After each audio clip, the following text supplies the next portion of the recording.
আসসালামু আলাইকুম ওরহমতুল্লাহি অবরাকাতু। যারা হিন্দু আছেন তাদের জানাই নমস্কার। তো আজকের এই এপিসোডে যে বশীকরণটা আমি আপনার সাথে শেয়ার করতে চাই সেটা হলো খুবই খুবই কার্যকরী একটি বশীকরণ। এর জন্য অবশ্যই সলতে নিতে হবে এবং আগুন নিতে হবে এবং সিরাগ নিতে হবে এবং একটি সাদা কাপড় নিতে হবে। এবার সাদা কাপড়ের উপর একটি নকশা আপনার অঙ্কন করতে হবে। সেই নকশাটা প্রথম আমি আপনাদেরকে দেখিয়ে দিই। এই যে স্ক্রিনে সুন্দর করে একটি নকশা দেখতে পাচ্ছেন। এই নকশাটা সুন্দর করে আপনার লিখে নিতে হবে।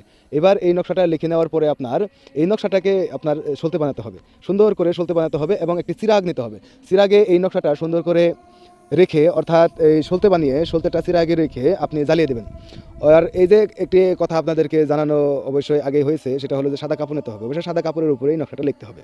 লিখে আপনারা সেটা মেরিয়ে সলতে বানিয়ে নেবেন। এবার সলতে বানিয়ে একটি চিরাগ নেবেন, চিরাগে রাখবেন। চিরাগে রেখে আপনারা একটি চাকি নেবেন, আগুন নেবেন। আগুন নিয়ে যাকে ভালোবাসেন তার বাড়ির দিকে মুখ করে আপনারা জ্বালিয়ে দেবেন। আপনি এই কাজটা অবশ্যই অবিরতভাবে 7 দিন করবেন। 7 দিন যদি আপনারা এই কাজটি করতে পারেন, 100% আপনার কাঙ্ক্ষিত ব্যক্তি আপনাকে ভালোবাসতে বাধ্য থাকবে।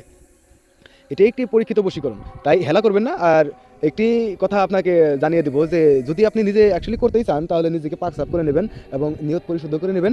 আর কাজটি অবশ্যই মনোযোগ সহকারে করবেন। যাকে বশীকরণ করতে চান তার নামটি অবশ্যই তাবিজের তলের দিকে লিখতে ভুলবেন না। আর অবশ্যই যতক্ষণ পর্যন্ত তাবিজটি অর্থাৎ সলতেটি পুরো শেষ হয়ে না যায় ততক্ষণ পর্যন্ত অবশ্যই সেখানে উপস্থিত হয়ে থাকবেন যতক্ষণ শেষ হয়ে না যায়। আর মনে মনে অবশ্যই একটি ধারণা করবেন যে যাকে আপনি বশীভূত করতে চাইতেছেন সে অবশ্যই আপনার বশীভূত হচ্ছে এর ফজিলতে, এর বরকতে।